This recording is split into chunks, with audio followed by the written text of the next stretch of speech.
My name is John Scott, and I am an alcoholic. Hi, John. I've been sober since December 19th, 1982, and I'm awful grateful for that, and so is a lot of other people.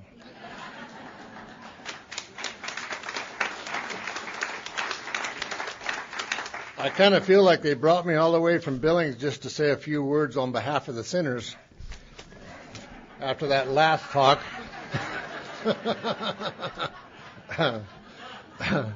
I am grateful that you folks, the committee, decided to bring Cindy and I to this fantastic event that you folks are having.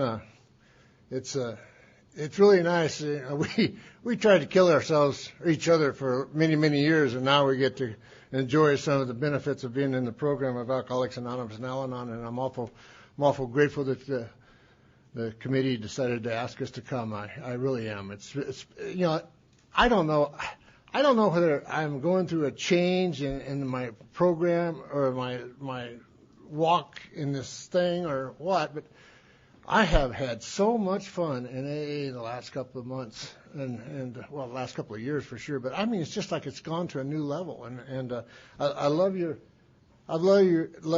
theme about living in the solution. It's just, I think it happens to you if you do what we're supposed to do, and like Cindy says, just kind of quit fighting this thing. But we're all kind of fighters. I was always cursed with the secret weapon. I don't know. I have this gray matter between my ears, and there's such a knowing there that I was talking to who was it? Steve. I was talking to Steve at supper tonight, and we was talking about. Cindy was talking about a banker. I always have these episodes with these bankers. I'm in the ranching and farming business, and I have to deal with bankers.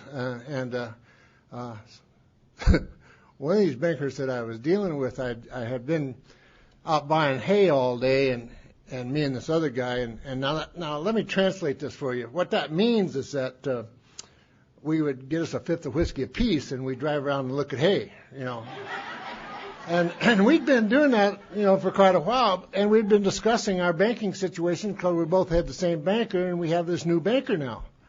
And this, we don't know him. We don't know him. Never met him before. I've never met him before. And like Cindy was talking about, there's two places I like to drink, and I just kind of want to set the stage a little bit. The Northern Hotel was probably one of the nicest places to drink in the state of Montana. I mean, it's where all the bankers and the lawyers and the cattlemen and the ranchers and the farmers went. And then the keg bar is on the other side of town. It's where all the losers went, and I fit really well in either one. It didn't make any difference. But I was at the Northern Hotel this particular night, and I was with this friend of mine, this friend named Jay, and he says, there's our new banker. Oh, well, at least I think I can deal with this boy. At least he's drinking, and so we sent him a drink. Nothing. I mean, no wave or thank you or nothing, and I'm afraid I'm a little bit like Chris. I have the mind of we all have the same mind pretty much, just, and I immediately knew I was probably going to have to lose my ranch and move to Wyoming, and so we sent him another drink and nothing. I mean, nothing. The guy don't even look at us, So now I know that, my career is over, because I'm needing some money. I always did. And after about 2 more hours of me and Jay drinking, my deal was 2 at a time and keep them coming. And 2 more hours go by, and finally whoever this banker was drinking with, they leave, and he comes over and talks to us. And we got into this deep psychological discussion about sheep.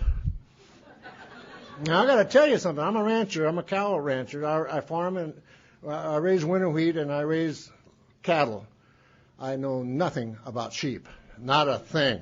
Nothing. And so anyway, we got in this argument and we fought for hours. And he explained to me that I didn't know nothing. And I explained to him he didn't know much either. And then my friend was trying to break us up, and he says, we got to go eat. We got to go eat. So we got in my friend's car.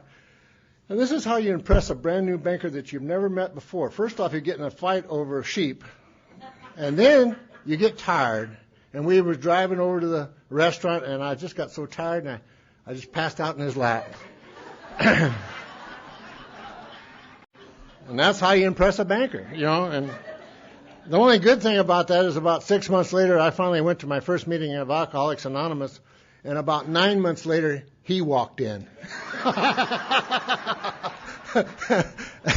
And I says, hey, listen, I got to tell you about that little deal, that episode that we had several months ago. I says, I don't know nothing about sheep. And he says, neither do I. So that's kind of, I think after that I can pretty well, that's how my drinking went. That's the way it was. I mean, I always have this gray matter between my ears that seemed to always tell me about things that I don't know nothing about. I call it the great liar because it does. It tells me lies, and I just love to believe the lies. You give me an honest guy, and he tells me the truth, and he hurts my feelings, and I don't like him. You give me a liar, I just love them. You know, they tell me how good I am. So I kind of, that's how I lived for the longest time. And, I got to remember, I said my sobriety date was December 19th, but I always want to remember the 18th of December because that's really an important date.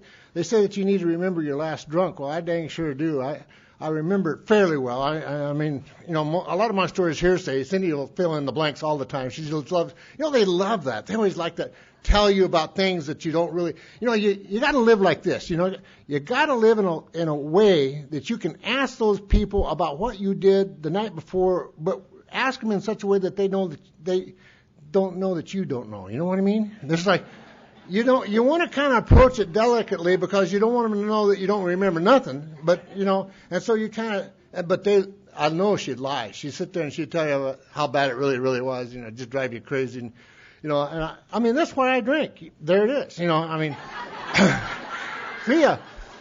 She just drove me crazy. I mean, she really did. I was playing, now here I am, a farmer and rancher. Now what I was doing when I met her, I was playing in a rock and roll band because I have these spells in my life that I decide to just make a great left turn or a right turn.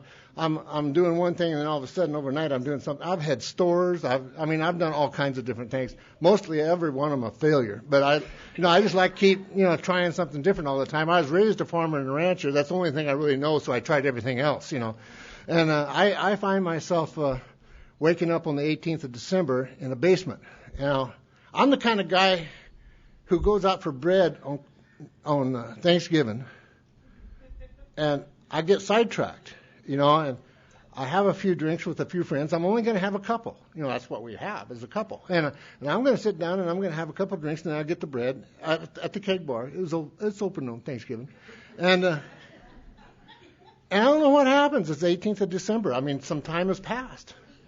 And I can remember, I can remember her saying, things like, if you just call me and let me know, I did that once, I did it twice and then I knew I was stupid. You just don't want to do those kinds of things. So anyway, I ain't calling her and I'm out there and it's the 19th of December and I wake up in this basement of this guy's house and finally, how you wake up just shock, because you know that you're going to have to ask people about what you did, and you got to ask them in such a way that they know that you don't know, and you're sitting there, you're trying to recall what the heck happened and what's been going on. Because I'm the kind of the guy who, once I start drinking, I like to keep doing it until I run out of money or my body can't stand it anymore, or something happens, I get thrown in jail, whatever, and I find myself waking up this day, and something happened to me this day, and that was that I began to really get a sense of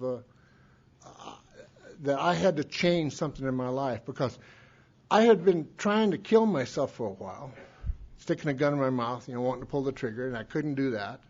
And then it dawned on me that, it ain't really my fault that my life has been going so bad. It's really her fault. And I got to thinking, I probably need to take her with me. And then I got to, and I know we laugh about it today, but at the time I was pretty serious about this stuff. And then I got to thinking about other things that are not funny. And I got to thinking about those kids and about, what kind of life would those kids have, knowing that their dad killed their mom? And it began to make sense to me to take the kids out. Now, this is something I had been living with for not years, but for weeks and months. And I would dwell on this kind of thinking. And I knew that I was crazy. I would have to be crazy, wouldn't I? And I just absolutely knew that I was twisting off. And I didn't know what to do about it. I mean, people from time to time had talked to me about quitting drinking. It's like, my God, you got to be kidding. I mean, drinking to me was the only thing that would put me in the center. You know, I could take a few drinks of alcohol on a fairly bad day, and all of a sudden my shoulders would relax and my head would calm down, and I'd be able to just breathe in and out. For the first time, maybe in 2 or 3 days, I would feel comfortable in my own skin. And my problem wasn't drinking. My problem was her. My problem was the bank. My problem was everything else, but not my drinking. My drinking's the only thing that relaxes me. It gives me, like Cindy was talking about, it gives me intuitive thought. You know, I used to learn things at the Northern Hotel. I just never would, it just wouldn't have come to me unless I'd have been there drinking. The only trouble is, by the next morning, I'd black out and I wouldn't remember what it was that I learned, And she was talking about being a little religious. We got into this deal for a while that we had to go to church. But we weren't going to a church. We had to go to the church, which is in another town, Bible study in the middle of the night kind of deal. And we'd go over there so we'd really, really get it. And I'd come home. Well, I didn't come home. I'd have to stop over at the Northern Hotel just when I was about to know truth. I'd pass out or something. And the next morning I'd be blacked out and couldn't remember what it was that I learned from the night before. And that's kind of how I would, and I'm thinking it's normal. I'm thinking this is kind of a normal life. I'm just kind of bumbling along, and every once in a while I'd show up to work. You don't want to do that too often. And usually what I had, I had like 75 employees working for me at the time, and almost every one of them were alcoholics. You don't want to hire Al-Anons. They make you look bad. They show up and stuff. This operation we had was a pretty good-sized operation. I'd step outside into my helicopter and I'd fly to work. That's the kind of operation I had, And it's like one of my neighbors said. He says, "You're the only person I know who could fly a helicopter, drink a beer, smoke a cigarette all at the same time." And I didn't find that kind of stuff hard to do. I just thought that I thought that I was doing really well. I thought that my mind was okay, except for a few little minor glitches about me trying to kill my wife. And I can remember waking up in that basement of that house that morning, and I'm going, I need to go see somebody. And the guy that I needed to see was a feed salesman named Frank. And Frank and I were old drinking partners from way back. And Frank, he told me one time I was opinionated, and him and I got in this argument about me being opinionated. And we argued about it all night long. And about 4 o'clock in the morning, he finally agreed that I wasn't opinionated. And I was, And Frank, a few months earlier, 6 months earlier, Frank had been out at the ranch trying to, he'd come by once in a while. Frank was like my Ebby to Bill, like a breath of fresh air. Here comes Frank. Now I got somebody who can drink with me at noon, out the ranch. And Frank comes in, and Cindy's gone. By this time, I didn't realize that I was married to a black belt Al-Anon, or pre-Al-Anon. We were this was during a recession time in Billings, and Cindy and I got in this argument one time about her getting a job. She said she was going to go to town and get a job, and I laughed. I thought, that is the funniest thing I have ever heard. Because what had happened, we was in this recession, and all my friends down at the keg bar had been trying to get jobs for a year or so, and none of them could get a job. And she goes into town that day, gets 3 jobs, and works all 3 of them. I couldn't believe it, She's always embarrassing me those ways, and I can remember Frank coming out that day, and she wasn't there, so I might as well have a few drinks with Frank, and so I'm pouring whiskey. My deal's whiskey with a Coke or with a beer chaser, and Frank's not drinking. I said, "Frank, what's the matter with you? How come you're not drinking?" "I'm not drinking for today," he say. And I'd sit there and I'd have another drink or two. I said, "Come on, Frank, have a drink." He says, "No, John, I'm not drinking for today." Now, Frank and I are old time drinking buddies, and we just had a great time drinking in the past. But I couldn't get him to drink, and I'm an obnoxious kind of a drunk.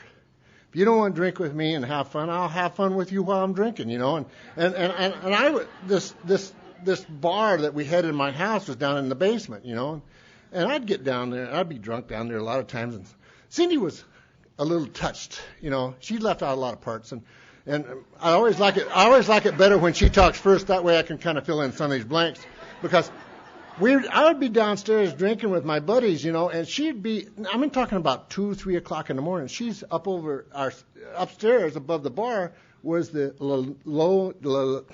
linoleum floor of the kitchen. And she'd be vacuuming it, with running this vacuum over the top of that linoleum, just making all kinds of racket. Had the washer going, the dryer going, washing machine going. And they'd talk to me every once in a while about her being intense, and she was intense.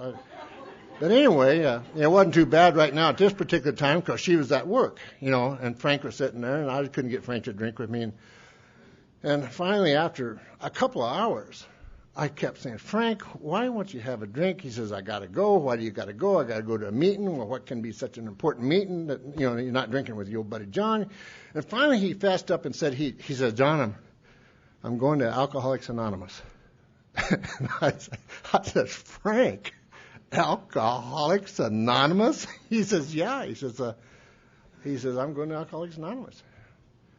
I said, well, Frank, you drink just like I do. And he says, yeah, I know. And I said, well, I've been having some troubles, and I didn't like what was happening to me. And I told them I hated Cindy, and my job was bad. They was about ready to fire me, and they should have. And but there was something that was going on inside of me that was chipping away. I began to lose everything that I thought was important, like being responsible and having some integrity, and my word was good, and those things were just disappearing. And I remember saying to Frank, Frank, would you take me to a meeting?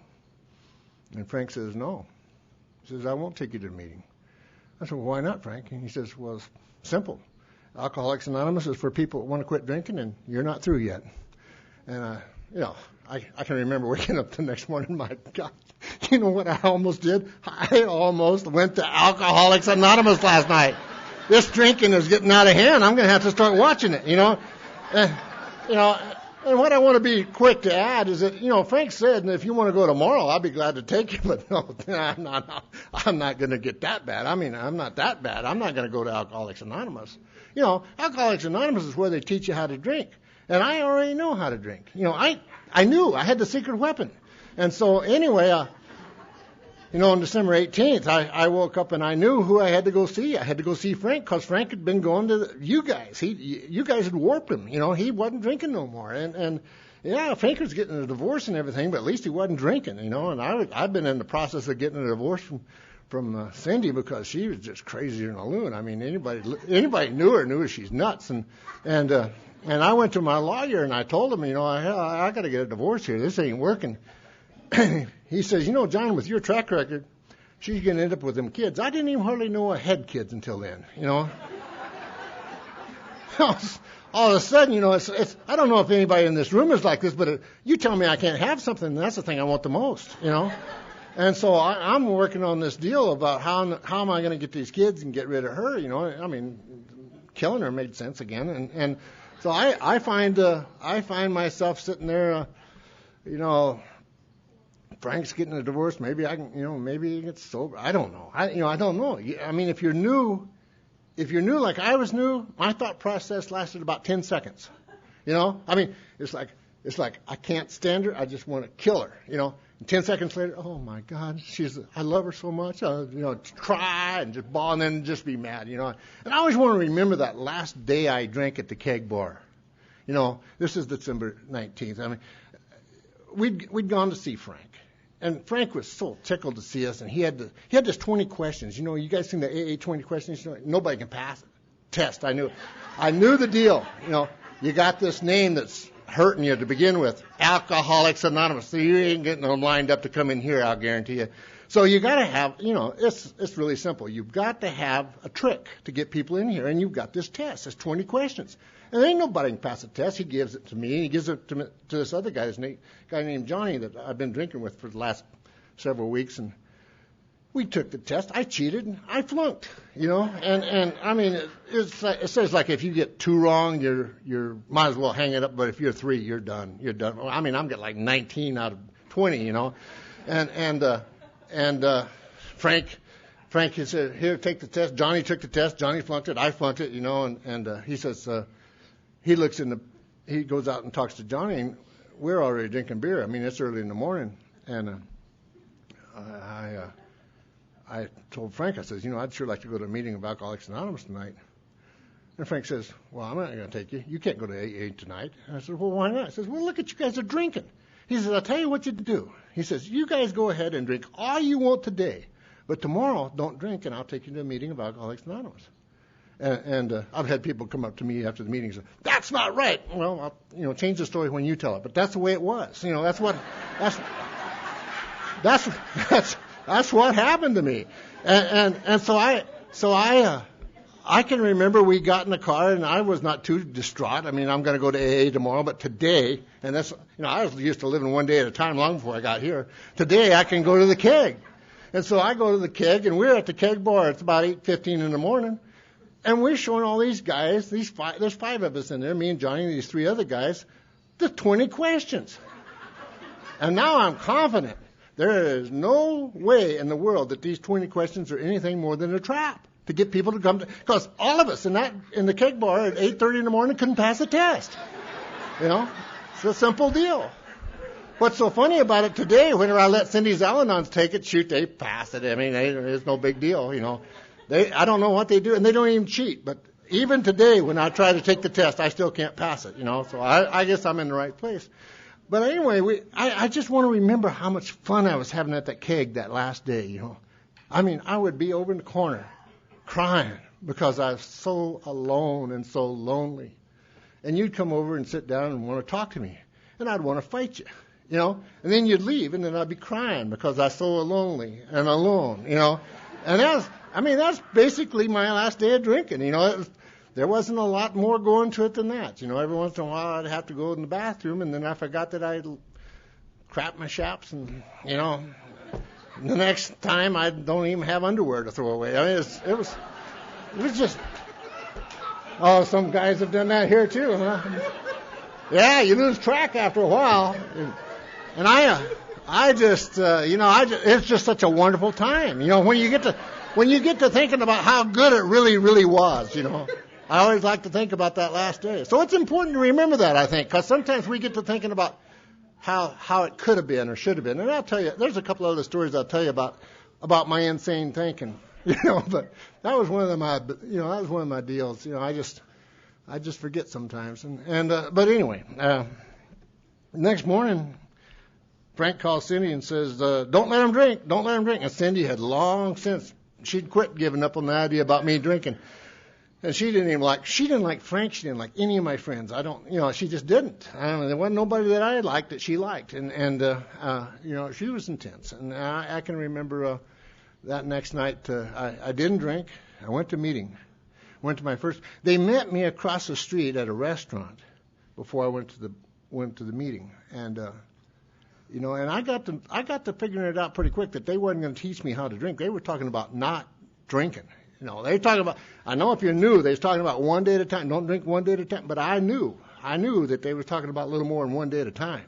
But anyway, I can remember sitting there, and I don't know about you guys, but when I'm drunk for 2 or 3 weeks at a time, I get so nervous. And they were laughing and joking, and they'd ordered these steaks, and they'd ordered them one, and then they got me one. I didn't want, and they'd laugh, and they ate my steak, their steaks, and I can remember this Richard, he'd brought a friend of his named, Frank had brought this friend of his named Richard, and Richard was Frank's sponsor. And I kind of figured it out right there. I knew what the deal was. They got the 20 questions, that gets people in there. And then after you go to AA for a few days, they make you sign on the dotted line that you'll have to pay them like $50 to $100 a month for the rest of your life. And that keeps them sponsors going, And so I just know these things, and I don't know where it comes from, but it's, all I have to do is just dream it up, and there it is. So I can remember Richard asking me a question. This is kind of an elite group of Alcoholics Anonymous. It's been over 6 months I've been trying to get in here, and he asked me this question. He says, John, do you feel like you're responsible for your own actions? And I can remember my mind just, and I go, and I know what the answer is, at least I think I do, and I said, yes. He says, good. Now maybe you'll start acting like it.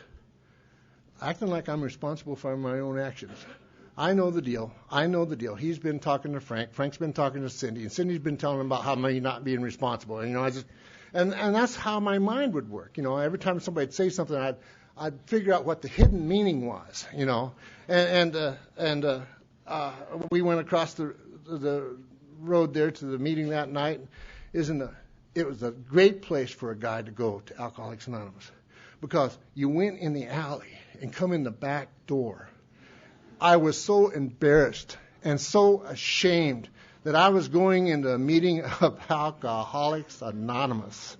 Of course, 2 weeks earlier, when I was peeing in the parking lot of the Northern Hotel, didn't bother me, or peeing in the lobby. I was always great for that. I don't know why they didn't throw me in jail over that. I just had a problem with it. I think you did too, if I remember. It's like I just found myself. I found myself just so embarrassed going to meetings about. I wouldn't want nobody to think I was trying to get better. I wouldn't want anybody to think that I was trying to change my life.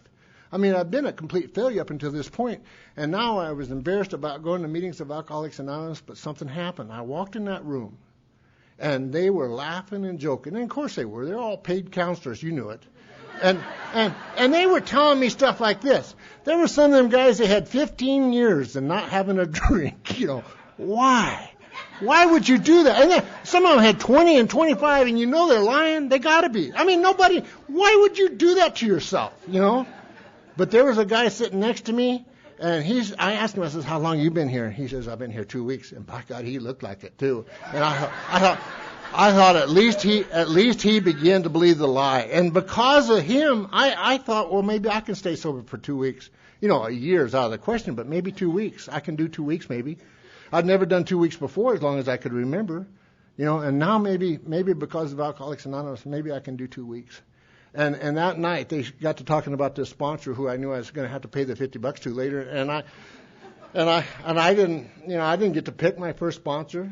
This guy named Johnny comes up and says, I'll be your sponsor now, and he says, you'll come home with me. And I went home with him, and we got that big book out, and we were talking about Alcoholics Anonymous, and he'd have his kids there, and the kids would be telling us about how good their life was, and the mother was there, and all. It's just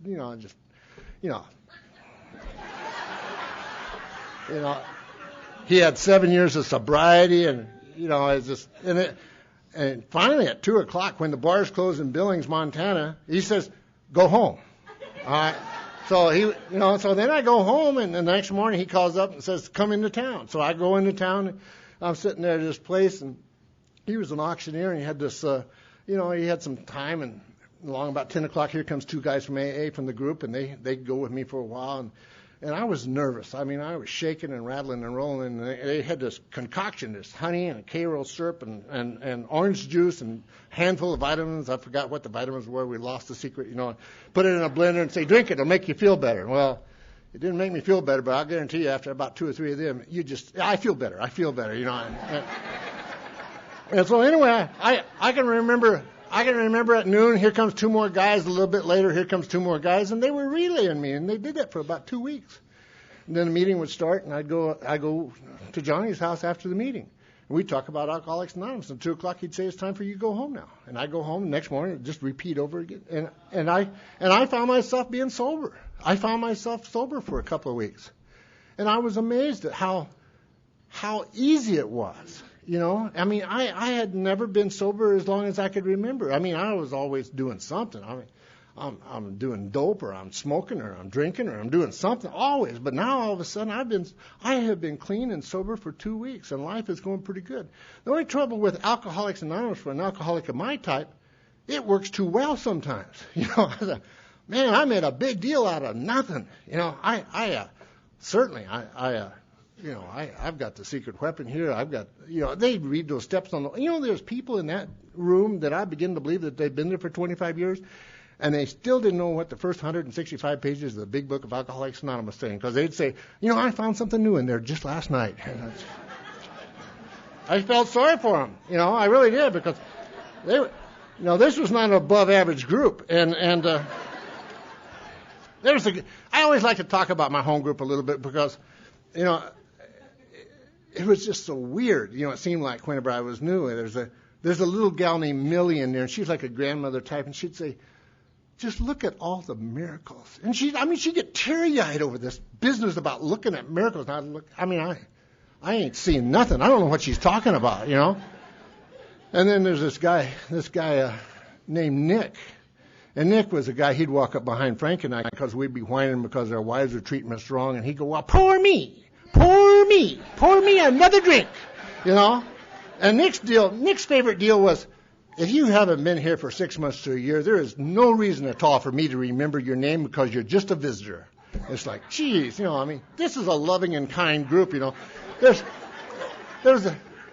There's another guy in the group called Rotten Ralph, and Rotten Ralph was an attorney, and he's still alive today. I see him at meetings every once in a while, but Rotten Ralph was a little crazed, I thought. He would sit there and he would pick on new guys, you know, who seemed to be whining about their wives as much as I can remember.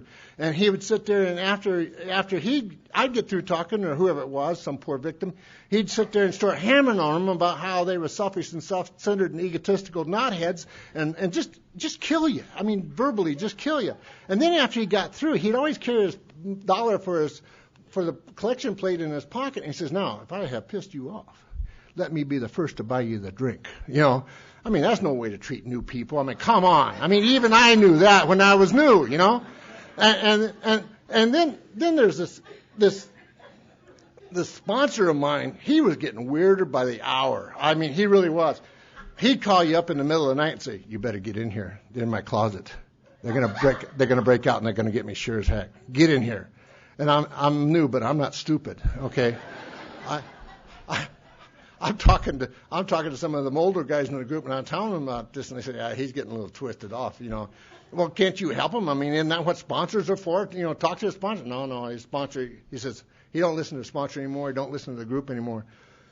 And he hadn't sponsored hardly anybody. Now all of a sudden he's got 3 or 4 guys he's sponsoring, and I go home the next night and get this phone call. Who you been talking to? I haven't been talking to anybody. Well, get in here. They're out in the car. I can see them out there in the car, and they're smoking cigarettes. And get in here before they get me, you know.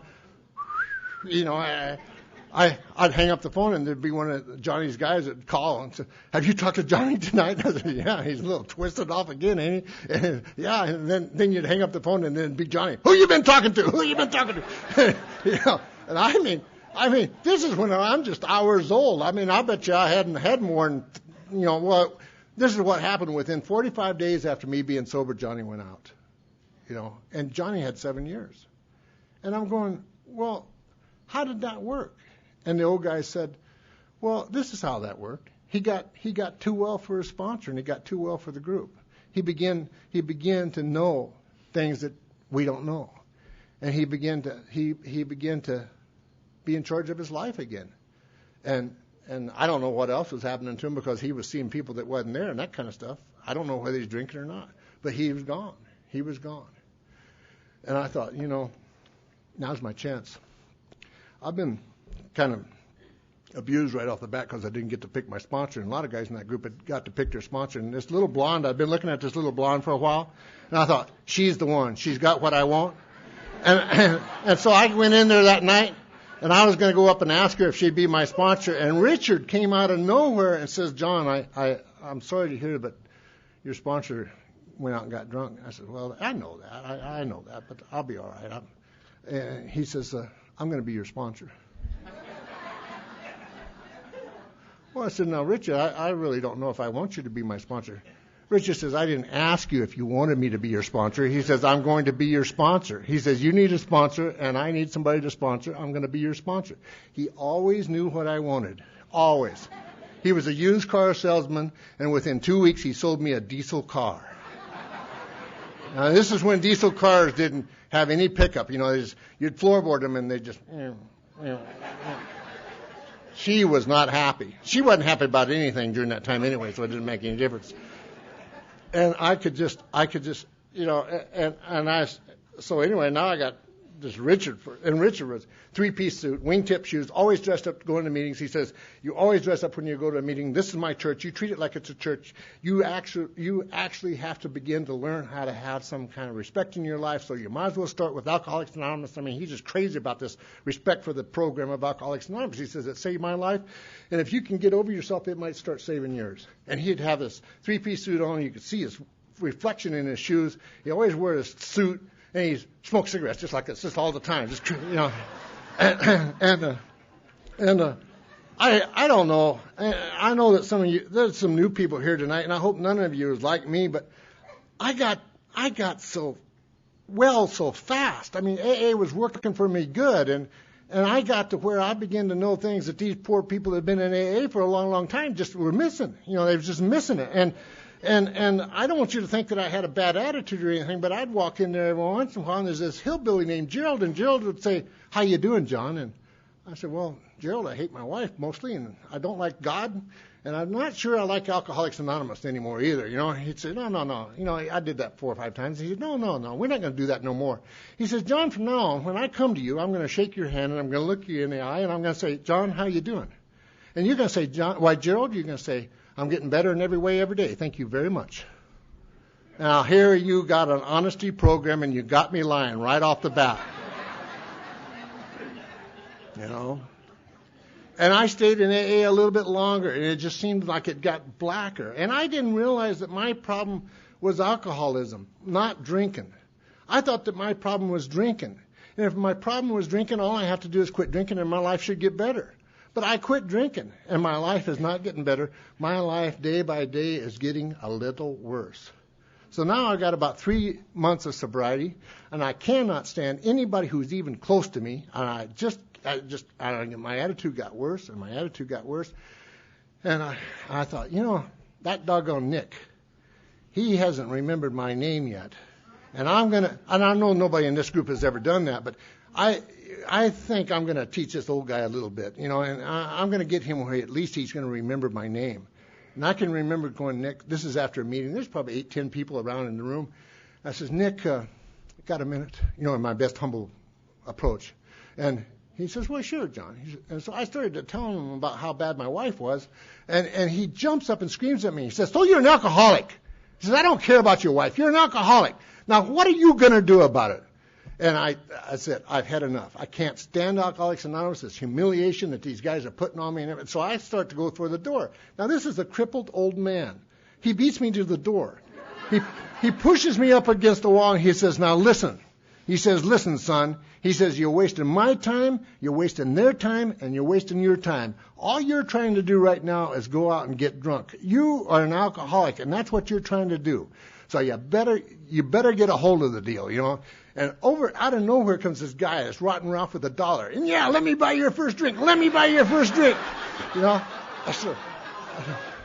I hate Alcoholics Anonymous, and I can remember. This is it. I quit Alcoholics Anonymous forever. I jump outside. I go and get my diesel car. I'm going to spin gravel. I'm going out there. Thank God I had to drive 35 miles to there. I'm going out there, and I'm cussing, and I'm beating on the dash, and I'm yelling, and honking the horn. It's like I just can't stand it. And it's like all of a sudden it's like somebody slapped me. And it was like, "So you're an alcoholic. So you're an alcoholic. Now what are you going to do about it?" Because something had happened to me in that 60 days or 90 days is I began to hear what you people were talking about.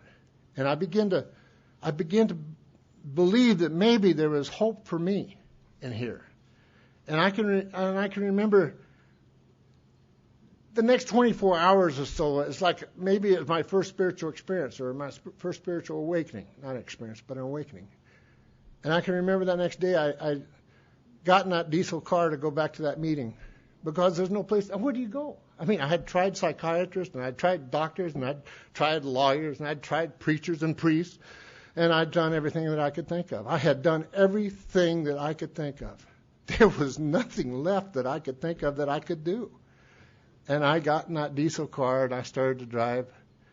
And I thought, God, this is so embarrassing and humiliating. I'm going to have to drive back in there. First person I'll see, sure as heck, Nick. He won't know my name. Then I'll see old Gerald, and Gerald will stick his hand out and say, "Why, John, how you doing?" "Why, Gerald, I'm getting better in every way every day. Thank you very much, Got to give Nick back his damn $1, But the journey began. The journey began. And little by little I began to I begin to feel like maybe I was one of you people. Maybe I begin to feel like I was an alcoholic. I didn't know what an alcoholic was. I can remember with tears in my eyes telling Richard, God, I just want to learn how to drink normal. He laughed. He started laughing. He said, drinking normal? You want to drink normal? He says, let me tell you about normal drinking. And he started to tell me, and here's what I get from normal. Cindy's a normal drinker. She does the dumbest things. She has, my deal is 2 at a time and keep them coming. That's my deal. So automatically I get 2, and she gets the umbrella drink, a little umbrella, maybe fruit hanging out of it, and all this. Drink too many of them, they always make you sick, but somebody has to do it. And so she's sitting there and she's having this umbrella drink, and I've already down my first 2, and it's embarrassing because now it's time to order another one. It's about that fall, and they don't know how to get here. And they sit here and they go, and they talk. And I mean, we're drinking and they're sitting there, and then they'll put it down. They just ignore it, and you've got to concentrate on it. And then finally, just out of desperation, I'd have to drink it, and then we'd order a new one, And he started explaining it to me, And then they say the dumbest thing, Actually, she said like 1.5 drinks. She goes, "Oh no, thank you. I don't want any more. I'm starting to feel it." It's like, what? What is it that you think you're feeling? Because whatever it is that you're feeling ain't what I'm, come on, drink past that. And they don't do it. They can't get past it, and shoot, I'm on my 4th or 5th drink, and it's like I'm all of a sudden, it's like, I can breathe again. I'm human again. I'm at peace with myself. I'm at peace with my surroundings, and I can't for the life of me figure out why in the heck she don't drink another one. It's like, I just don't understand that. She talked about it in her talk. It's like we have this, I thought that everybody had that experience. I thought everybody felt like we feel when we have a few drinks. But not many of us do. There's only about 7 or 8% of us that feel that way. And that's why we go to meetings and they don't have to. Al-Anons have to, but normal people don't have to. Sick Al-Anons have to. And so I kind of began to pick up a little bit on this kind of stuff. And Richard was he was one of them big book fanatics, and he'd open the book and he'd read, the doctor's opinion, allergies, allergic reaction, a couple of the mental obsession, and all this kind of stuff. And I know a little bit about allergic reactions. I'm allergic to apples, bananas, cherries, and avocados. And when I eat one of them, when I eat an apple, my face swells up, my chest swells shut, and I can't breathe. And I'm going, well, how do you guys think that this is an allergic reaction? He says, well, it's really simple. He says, once we take a drink, it just tastes like more. That's why when I go to get bread on Thanksgiving Day, I don't show up for a month. That's why. That's how that works. When I take a drink of alcohol, my body has an adverse reaction to it, and it tastes like more. And like one old guy says, and it causes me to break out in spots like Denver and L.A. and Chicago, But it does. But here's the difference between the apples and the booze. I have never had a miserable damn day, and I'm going home because I can't stand the work I'm doing or the people around me. And I thought, I'm going to go in that grocery store and I'm going to buy myself 6 apples. I'm going to put 1 in the glove compartment, 1 under the seat, 2 in the trunk, and I'm going to eat 1 on the way home. When I get home, I'm going to eat 1 adder just to prove that I can, by God. It just never occurs to me to do that. It's just not part of my thinking. And another thing, I've never been at a fancy restaurant, and you're sitting there and you look across the table, and there they are. They're having fruit salad. Oh, why me, God? Why me? It just doesn't happen like that. Now, I sure done that with wine. I've seen people drink wine from a long ways off and go, why me? Why can't I drink wine? Never even thinking about, I didn't like wine in the first place. If I'm going to drink, I'm going to drink whiskey. And so little by little, I start to understand that I do have an allergic reaction to alcohol, and that I have this insane thinking. So the minute I decide that I'm going to quit drinking, it's like there's a little time bomb in the back of my head waiting to go off. And it's just there, and it's just ticking. It's just working. And it's like, I fall into the great illusion that every alcoholic does. And that is that now that I've quit drinking, I'm going to be all right. Now that I've been a good boy for a little while, I'll be all right. Now that I've been sober for a while, now that I know what I knew about alcoholism, now that I went to AA for a while, now I know. And knowing doesn't help, because if I take a bite out of that apple tonight, I'll guarantee you what will happen. I'll have an adverse reaction. My face will swell shut, my chest will swell shut, and I won't be able to breathe. And the same thing with that drink. I'll take a drink of alcohol, and I will have an adverse reaction to it, and it'll just simply taste like more. And I might be sneaky. I might be able to make it through tonight with just one, but I'll guarantee you that little guy in the back of my head's going to be working full time going, yeah, it went so well. It's just like that story in the big book. I just love Jim's story, he says the experiment, well, his deal was, I'm going to have a glass of milk with a little bit of whiskey in it. Now, he says, surely it won't hurt me on the full stomach. He says, he drinks it, and then the next line says, the experiment went so well. I understand that. The experiment went so well, he decided to have another, and then another. Then he goes to the nut house. That's what we do. And so I begin to start to kind of catch on to what you folks was talking about. The people in Alcoholics Anonymous begin to touch me, begin to put some sense into the insanity of my thinking. And I'm so grateful that this has happened to me. My life is I am just absolutely having a blast here. Now, if you're new and you're thinking that your life is over because you're in Alcoholics Anonymous, I got really, really good news for you. Your life hadn't even started yet. And if you're brand new here, just grab a hold of some old guy around here. It's probably crazy, but you want to find somebody who's going to tell you the truth, and don't find a liar. Don't find a cheat like I always, find some old crusty guy who insists on making your life miserable, and I guarantee you he'll probably save it, and that's just the way it was for me. Those guys, now some people need to be patted on the back. I'm not saying that, but some people like me, if you don't drop kick me every once in a while, I'm just not paying attention, And I tell you how goofy I am. I was in AA for 11 years. 11 years. I'm sponsoring, I don't know, at that time, I suppose 15, 20 guys, something like that. And I'm going to meetings on a real regular basis. And I got this rich guy that I'm sponsoring. I mean, this guy has got lots of money. He spends his summers or his winters down in Central America. Salesman, great salesman, good salesman. And he'd been sober for about 5 years, went out and got drunk for about 5 years, and now he's been sober, and I've been a sponsor for about 5 seconds. And he calls me up and says that he's firing me because I'm overcorrecting. I'm doing too much AA, and it's not the way it's supposed to be. Now, like he would know, and he's a connoisseur, I guess. And I find myself, this guy is good, and I find myself going, yeah. Because he's telling me all the things that I'm doing wrong, and I'm starting to go, yeah, it's making sense. Now, I'm only 11 years sober. This guy's brand new sober, who drank in a few hours, and he's starting to make sense to me, and I'm starting to think about it. Now, at the same time, I was running a store for my sister, who was depressed, and she had reason to be depressed. Her business was going downhill 100 miles an hour. I got hold of it and went to 500. I mean, it's just. And I called her up and I said, Maggie, I tell you what do you think I come over and pick you up at lunch and maybe I'll take you out to eat? Oh, she says, that would be nice if you would do that. She says, that would be nice. And so I said, all right, I'll be glad to do that. So, I keep thinking about this guy. He fired me that morning. And anyway, I go over to Maggie's house and I pick her up and, she hadn't laughed in months. I mean, not in months. Hadn't even cracked a smile.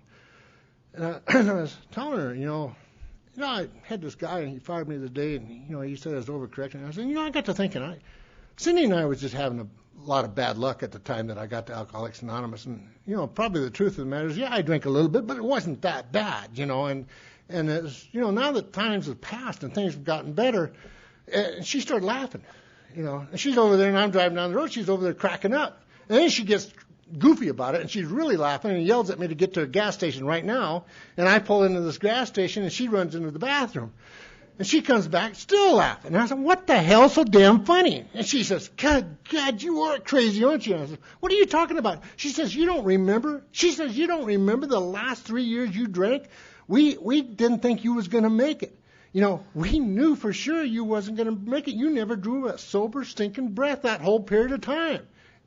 And I go, well, I guess I'll have to go to a meeting tonight. I mean, it's just like you just have these lapses of memory that you can't, and the book talks about it, you can't with sufficient recall bring into to memory the suffering and the humiliation of a week or even a month ago. Well, what about 11 years? It's even further away now. It's even further away. So what do you do? What do you do if you have a mind like mine? It just simply leaks. It just leaks. I'm going along, and so that's why I have to keep going back to meetings over and over. And you go to meetings, and you're going to go to a meeting tomorrow night, see the same people you've seen tonight, and you kind of simulate some kind of interest. Oh, hi, Charlie, how you doing? Glad to see you. And but something happens. You do get to where you're glad to see each other. And we do get to where we're concerned about each other's well-being. And the fellowship of Alcoholics Anonymous kicks into high gear. And then you put on top of it the planned program of action outlined in the first 164 pages of the big book. And this thing just gets good. It just gets good. And the first thing we think about, well, I ain't really having fun. Truth of the matter is I probably am not that bad. And it just seems like it just leaks all the time. It just leaks all the time. And that's why I got to have guys in my life that I sponsor. And that's why I have to have a sponsor. I call my sponsor every Tuesday morning at 7 o'clock.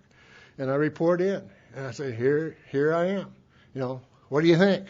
And some days he says, I think you're a little twisted. And on those days he says, I think you need to do this or you need to do that. And I want to do this and I want to do that. I have not had a direction from my sponsor for a long, long time. I have had the honor and the privilege to have 5 sponsors in my sobriety, one at a time, but 5 sponsors. And each one of those guys, with the exception of one, is dead now.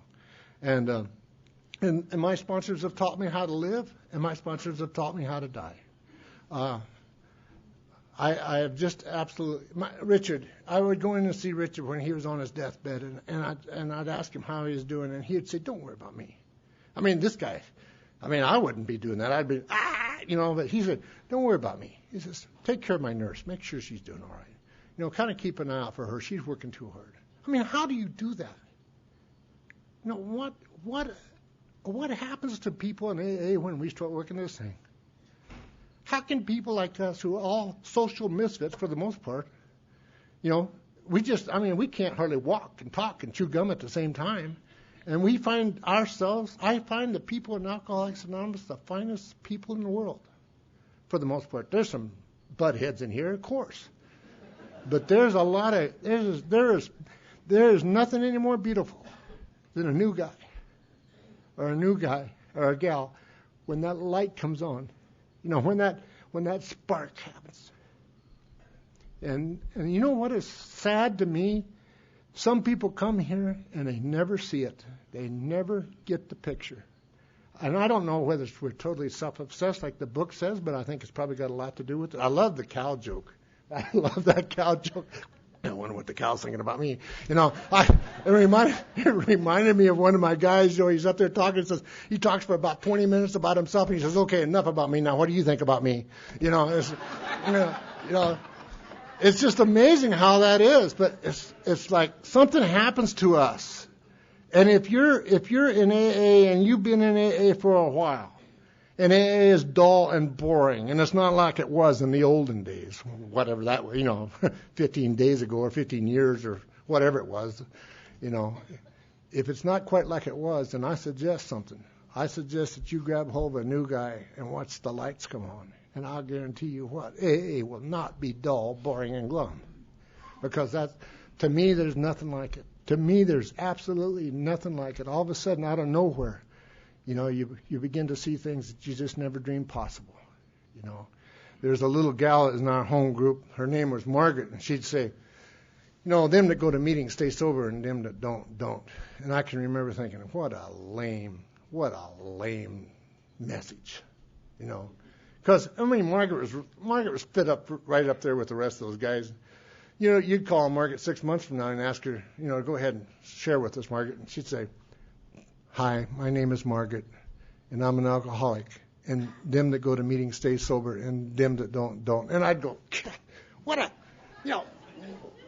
why can't we hear somebody who just got out of jail or prison or something, But Millie and the Miracles, that kind of stuff. But little by little, I got to tell you, little by little, that all changed. And what a gift, what a gift. Cindy was talking about our children, and I had to run to the bathroom, and I apologized profusely about that. I had just because you're in Alcoholics Anonymous doesn't mean that everything is always wonderful, because about 3 years ago I had a little problem with cancer. My plumbing has not been the same since, and then after that, then I had a little problem with heart problems, and it's like, so you have health problems, but it was so amazing when I had my surgery. I'm sitting in there in that hospital, and I mean, it's just like a never-ending flow of guys and gals coming in. It's like this nurse goes, "Who are these people?" "Oh, they're just family members, And my dad was there, and he had the TV just blaring, and I got to tell you, I am not an alcoholic because of my dad or my mom. I am not. My dad and my mom raised me as good as anybody could possibly be raised, and I just hated every minute of it. Somebody was talking about, I think you were talking about your car that you got, and I was thinking about, my dad bought me a Chevy Impala, and it was a good car, and I literally hated it. It's like I just couldn't stand it because it wasn't what I really, really wanted. I didn't know what I really wanted. That's the way I usually live, but I knew it wasn't that. And then I eventually I wrecked it. And it's like, that seems to be the way my whole life goes. I know that I know when I come to Alcoholics Anonymous, this is not what I really, really want. But I got to tell you, it's more than I ever dreamed of. If you hear the old deal, if you sit down and you write a list out of all the things that you'd want, you just cheat yourself, because we don't know. And what I love about being in Alcoholics Anonymous is, if you don't know, you got a chance of staying here. You've got a chance of surviving in this thing. And not only that, but living a life beyond your wildest dreams. So I want to be in a position where I don't know. Because the minute we think we know, we don't know. The minute we think we know, we lock our minds up, and we can't learn nothing. I can't be taught anything. I can't be taught 2 and 2 is 4. Because my mind takes me over, my secret weapon gets to working, and the next thing you know, my life takes a nosedive, and I'm absolutely amazed at how much it's your fault. It's just, but what happens is, the longer I stay here and do what you guys ask me to do, I find out that if there's a problem in my life and it is not in here, I am screwed. But what the good news of Alcoholics Anonymous is that's where the problem is. The problem lies within inside of me. And the tools that AA gives me are the tools for the good life, the tools that allow me to live life beyond my wildest dreams. And the things that have happened to me in my sobriety is just absolutely mind-boggling to me.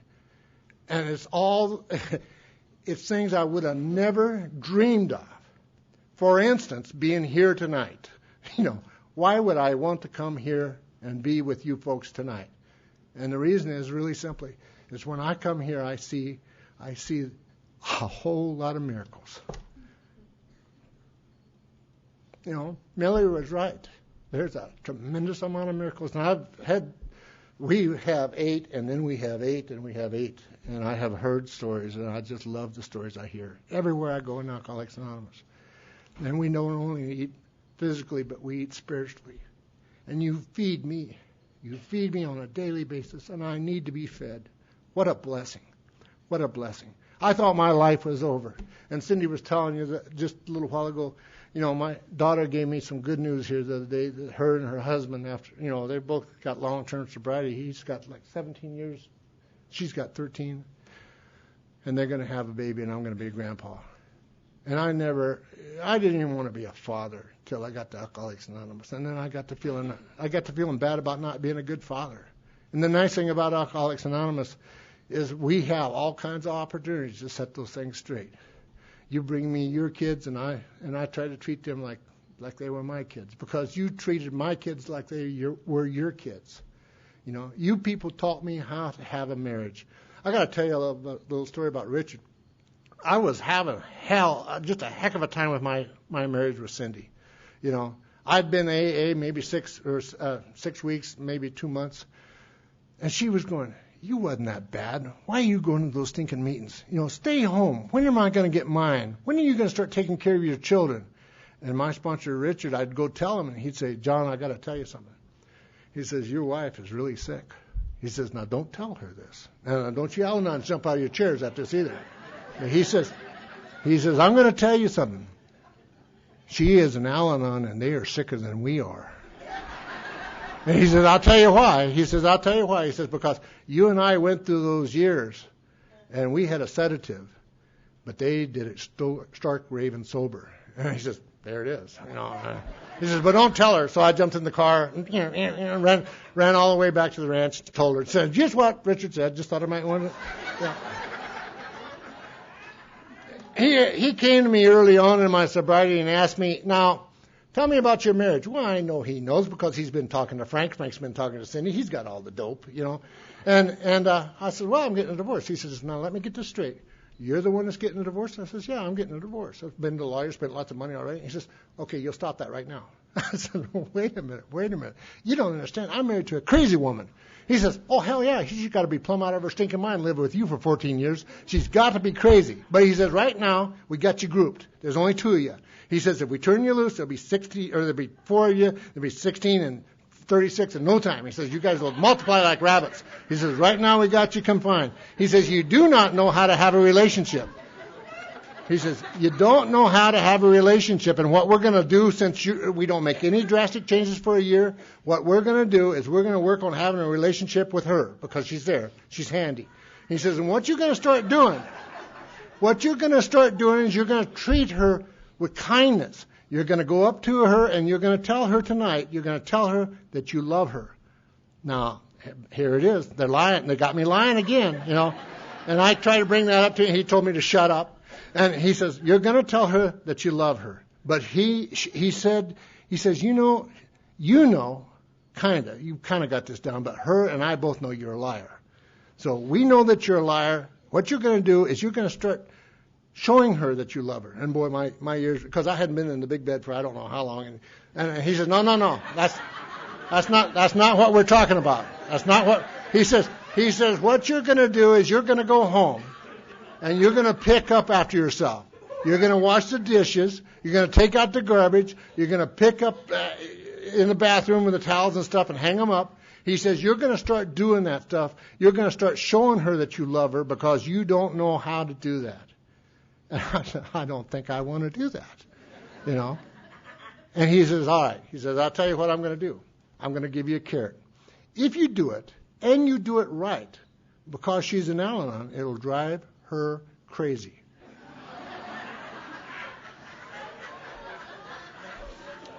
Okay, I'll try it. And he was right. It was, I go home and hi Cindy, I love you. And I'd go do the dishes and stuff. She's over there. I come home one night and she'd been thinking about it. And she says, you know what? You're a dirty, rotten SOB. And she had a little list and says, and here's why. Well, I've been doing my inventory. And I go, well, now, wait a minute. You left out a few things here. And you could just see it. She just twisted it off. Yes. But I got to tell you, if I'd have killed her, I'd have killed the wrong person. If I'd have shot myself, I'd have shot the wrong person. I love her dearly. And it's because of you people in rooms like this. It's because of Alcoholics Anonymous. It's because of Al-Anon. It's because of strong sponsorship. It's because of the first 164 pages of the big book of Alcoholics Anonymous. It's the gift. And day after day, I was refusing it. So if you're here tonight and you think that you're being cool and cocky because you're unwilling to do what they're asking you to do, I got really, really great news for you. Knock it off. Give yourself a break and maybe for the first time in your life, listen to somebody else. Because we don't know. We simply don't know. What a gift, if we allow it. I really appreciate you guys asking me to be here. I really appreciate you asking me to be here with Cindy because it's fun to do this stuff together. I've had a great time. I hope you have. And if you're new tonight, I'm going to tell you something that's probably going to sound a little stupid. But here's the deal. I don't want you to miss it. Them that go to meetings stay sober, and them that don't.